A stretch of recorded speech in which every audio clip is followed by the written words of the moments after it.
So, after you graduated, after you did your 2 years with the ROTC program, what's the very next step as far as before you get to your duty station as a second LT?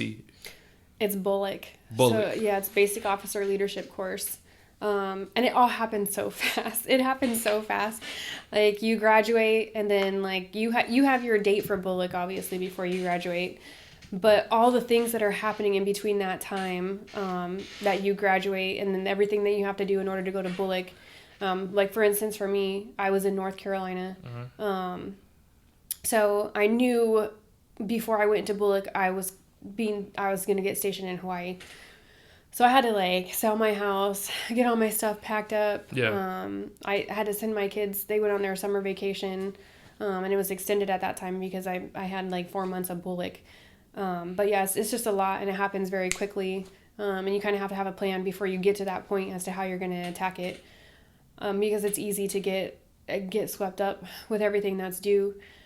So you go to BOLC. My BOLC was about 4 months. I got there in June, graduated in October. And you're just there. You live in the hotel and you go to classes, you go out to the field, and it's supposed to teach you about your job and what you're going to encounter in like a bigger picture type of view. Not really. I wouldn't say BOLC prepared me to be a second lieutenant PL in the SSA for the 25th ID. Right. But it gives you just like a general overview of what your job is going to be for the future. Okay, so after BOLC, or BOLC, how do you say it? BOLC. BOLC. BOLC. BOLC, yeah. BOLC. Okay, so after BOLC, what's next after that? Is there another school? No. I don't know if there's a situation where some people go to like...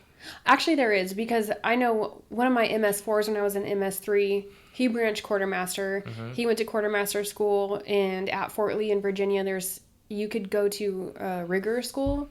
It just depends on like what route you're going as a quartermaster officer. So he did that following BOLC, but in my case, I wanted to get here and start my job. Okay, so it's dependent. Okay, so BOLC is kind of like AIT. Yes, yeah, BOLC is AIT for officers. Yeah. Okay, what's the difference between BOLC and OCS?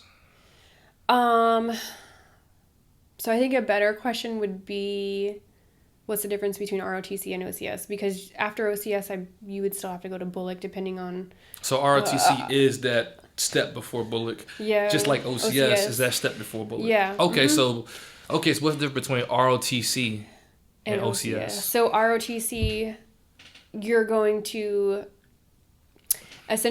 school to get your commission, but you're also going to get a degree at the same time. OCS is a very fast-paced, I don't want to say advanced program, but it's like 15 weeks. Okay. You go to school for 15 weeks and you do all the requirements that you do in ROTC. Right. You do that in 15 weeks, and then you commission as an officer after those 15 weeks if you pass everything. Okay, so because my boy just graduated from OCS and BOLC, and he was prior enlisted, like he was an E4. So how did you get to go to ROTC? Like how was that decided whether you go to ROTC or you go to OCS? So they're two completely different programs. You can apply to go to OCS. You get selected, you go to OCS, and they're both application based. So OCS is a different way to commission as an officer. It's a different entity than ROTC. I actually applied for OCS twice, and it just didn't end up working out. Okay. Which is how I ended up getting into ROTC inevitably. But it just depends. If you have a degree already, you can go to OCS. But if you don't, then you got to go to ROTC because you have to have that education. Okay. Yeah. So